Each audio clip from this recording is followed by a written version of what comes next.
Welcome to Chumra of Avraham on the Daf. The month of Elul is sponsored by the Mendelbaum family. Leilui Nishbas Rab Chaim ben Eliyahu Tzvi Halevi. We're holding in Chulin Daf Kufir Beis, and the Gemara Mudalav speaks about one who cuts a knife on a bread. So the problem is that the blood will go into the bread. The Gemara says that Rav Huna used to give it l'shameh, to his shamish, used to give this bread. So he asks the Gemara, if it's mutter, so he also can eat it. If it's asur, how does he give it to the shamish? And answers the Gemara that it's mutter, but Rav Huna anino daite.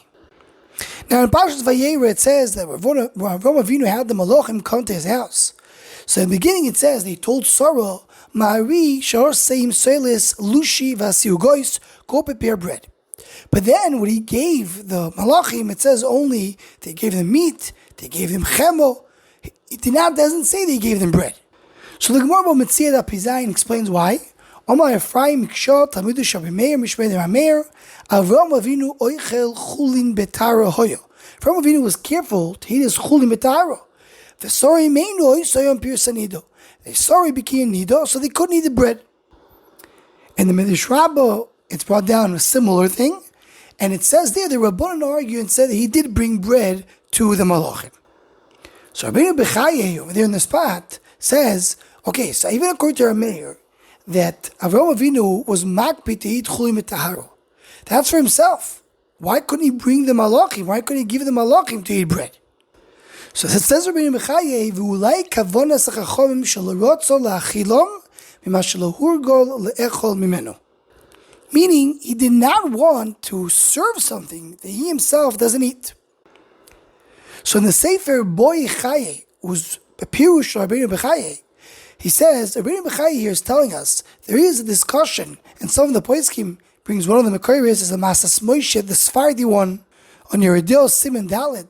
He asks the Shaila, someone who has a Chumrah, can he go and give somebody who does not know the Chumrah to go and do something for him? Can he benefit for somebody who doesn't have the Chumrah? Or can he provide to someone who doesn't do the Chumrah?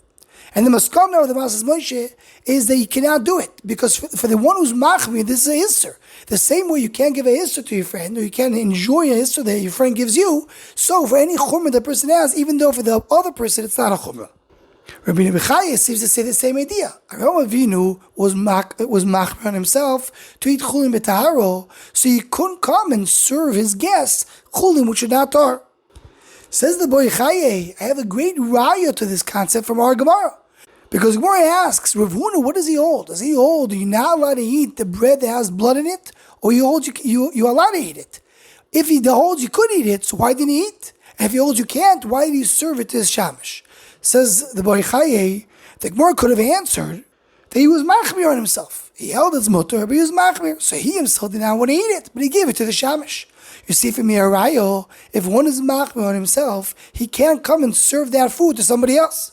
And that's what the Gemara has to come to the answer. That the reason Rav Huna did not eat it wasn't because of a chumrah, it was because it was a istris, anina daite. Gaval the Geraya from our Gemara.